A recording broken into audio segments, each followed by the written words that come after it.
आइए बच्चों, सभी लोगों को नमस्कार। सभी का आपके अपने YouTube channel NCERT maths success classes पर स्वागत है। तो देखिए बच्चों, हम लोग अवकलन के अनुप्रयोग यानी कि एप्लीकेशन ऑफ डेरिवेटिव और जो बच्चों है चैप्टर हमारा 6 है, एक्सरसाइज विविध है के क्वेश्चन अंतिम सवालों पर यानी कि क्वेश्चन नंबर 13 न्यू सिलेबस के अकॉर्डिंग बच्चों, पुराने सिलेबस से 13 नहीं है। पुराने सिलेबस में अगर पुरानी किताब में आप देखेंगे तो ये क्वेश्चन नंबर आपको 16 नंबर मिलेगा। तो आपके पास यदि पुरानी बुक हो तो क्वेश्चन नंबर 16 को देखिए बच्चों, क्वेश्चन तो एकदम मस्त है। इसको समझने का हम लोग प्रयास करेंगे, क्योंकि इसमें बच्चों एक थ्योरम होती है मीन वैल्यू थ्योरम, जो कि हमारे सिलेबस से हट चुकी है, लेकिन ये क्वेश्चन दे दिया गया है अपनी विविध एक्सरसाइज में, तो इसे समझना तो ज़रूरी है। तो देखते हैं बच्चों इसमें दिया क्या गया है। एक हमारे पास इंटरवल है जो कि क्लोज इंटरवल पर परिभाषित फलन इस प्रकार है, x belongs to open interval a b के लिए हमारे पास बच्चों f डैश x बड़ा है 0 से। तो इसका मतलब हुआ कि जो हमारा फलन दिया गया है, जो भी फलन हमें दिया गया है वो फलन हमारा अवकलनीय है। निश्चित रूप से अवकलनीय फलन, जब कोई भी फलन अवकलनीय होता है बच्चों, तो निश्चित रूप से वो उस इंटरवल पर संतत भी होता है। ये आपको पहले से ज्ञान होना चाहिए। तो आइए देखते हैं हम लोगों को इसमें क्या दिया गया है। तो बच्चों इसका अगर सॉल्यूशन करें, वैसे तो आपको दिक्कत होगी थोड़ा समझने में, लेकिन नहीं, फिर भी हम लोग समझ लेंगे।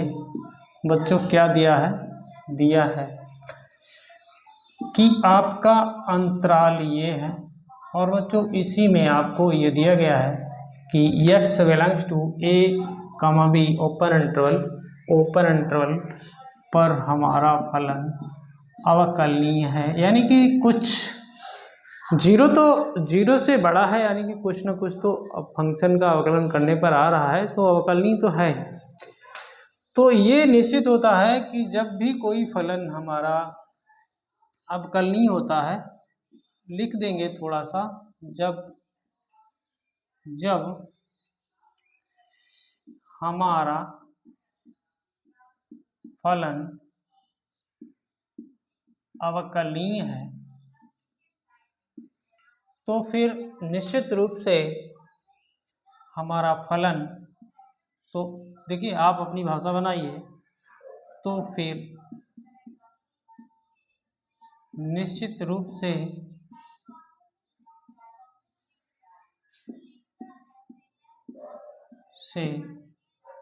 हमारा फलन, देखिए बच्चों, हमारा फलन इसी इंटरवल पर हमारा फलन संतत भी है, ऐसा हम लोग जानते हैं। संतत भी है, ठीक है। जब भी कोई फलन हमारा अवकलनीय होता है तो वो हमेशा संतत भी होता है। तो बच्चों यहाँ हमें ये दिखाना है कि यही फलन, ये जो फलन है हमारा, इस इंटरवल पर एक वर्धमान फलन है।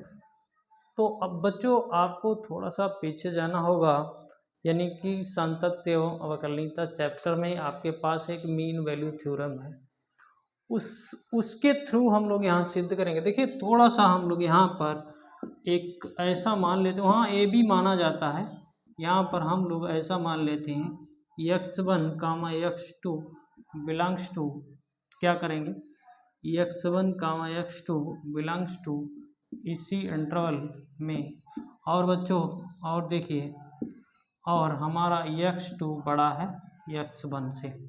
ये तो तब जब हम लोग मीन वैल्यू थ्योरम की बात कर रहे हैं, उस थ्योरम के थ्रू मीन लिखेंगे यहाँ, मध्यमान प्रमेय कि बस यहाँ लिखना है थोड़ा सा अनुसार, हमारे पास एक सी पॉइंट होता है, belongs to c point belongs to a comma b, इस प्रकार से समझ रहे ना मेरी बात। इस प्रकार से होता है कि बच्चों f dash c is equal to, जैसे हमने यहाँ x1 x2 कर लिया है तो यहाँ f x two minus f x1 बटे बच्चों x2 माइनस x1। ऐसी मीन वैल्यू थ्योरम है, वहाँ पर ए भी यूज होता है, यहाँ पर x1 x2 यूज कर लिया गया है। तो अगर हम लोग देखें तो इसका मल्टीप्लाई इधर हो सकता है, तो यहाँ से देखिए F x2 minus f x1 बराबर x2 minus x1 F dash सी। अब चूंकि ये भी आपको पता है कि x2 बड़ा है x1 से, ये आपको पता है, ठीक है।